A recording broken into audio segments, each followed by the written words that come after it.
کہاں 200 کا وعدہ اور اب یہ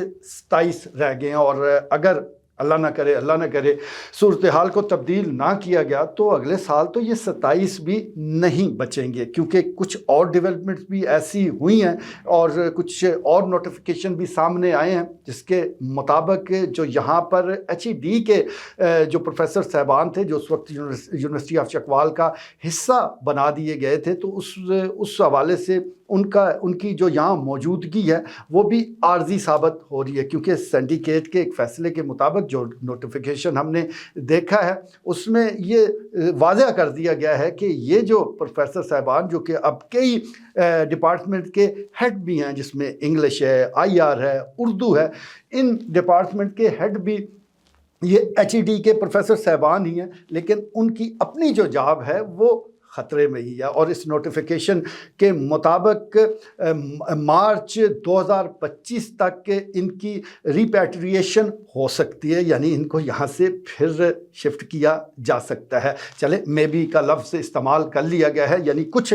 گنجائش چھوڑ دی گئی ہے کہ آگے چل کر یہ فیصلہ ہوگا، لیکن ایک تلوار تو لٹک رہی ہے۔ اب ان پروفیسر صاحبان کو جو کہ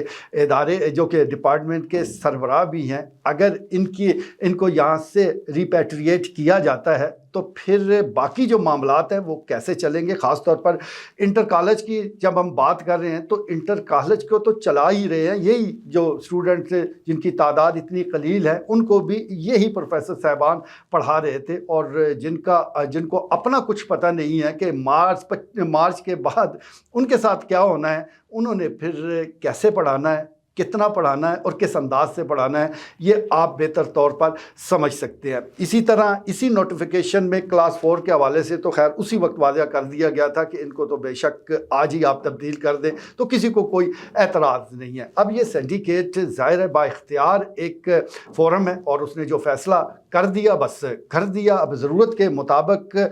وہ اس کو آگے ضرور بڑھایا جا سکتا ہے، لیکن جس طرح وہ آپ کہتے ہیں کہ جب آپ کو خود ہی اپنا پتہ نہ ہو، اپنے فیوچر کے حوالے سے آپ کو خود ہی اندازہ نہ ہو، تو پھر آپ کتنا سنجیدہ ہوتے ہیں، اس میں کوئی دو رائے نہیں ہے۔ اس حوالے سے اگر دیکھا جائے تو فی الوقت جو ایک تحریک تھی جس کے نتیجے میں یہاں ڈگری کالج بننا تھا، یہاں چکوال شہر کی جو آبادی ہے جو تقریباً 2 لاکھ سے بھی زیادہ ہے، اس کے لیے ایک ڈگری کالج وہ ہے بھی انتہائی ضروری، اور اس کے لیے بڑی سنجیدہ تحریک چلائی گئی تھی، لیکن اس وقت اس کا رخ جو ہے وہ اس انداز سے موڑ دیا گیا کہ سارے لوگ ہی اطمینان کے ساتھ بیٹھ گئے، لیکن اب جو خبریں آ رہی ہیں یہ اطمینان والی نہیں ہیں۔ تو میری تو گزارش یہی ہوگی جو یونیورسٹی آف چکوال کے ذمہ داران ہیں اور جو ہماری سیاسی قیادت ہے کہ وہ اس مسئلے کا کوئی حل نکالیں۔ اب یونیورسٹی آف چکوال کے جو ذمہ داران ہیں وہ ڈگری کالج کے ساتھ اپنا مقابلہ نہ رکھیں۔ یونیورسٹی آف چکوال ایک بڑا فورم ہے، ایک بڑا تعلیمی ادارہ ہے، جو ڈگری کالج ہے وہ چکوال شہر کی ضرورت ہے، جبکہ یونیورسٹی جو ہے وہ تو پورے علاقے پورے خطے کے لیے وہ ایک بڑے ادارے کے طور پر وہ موجود ہوتی ہے۔ اور آج بھی آپ دیکھ لیں کہ اس یونیورسٹی میں دور دراز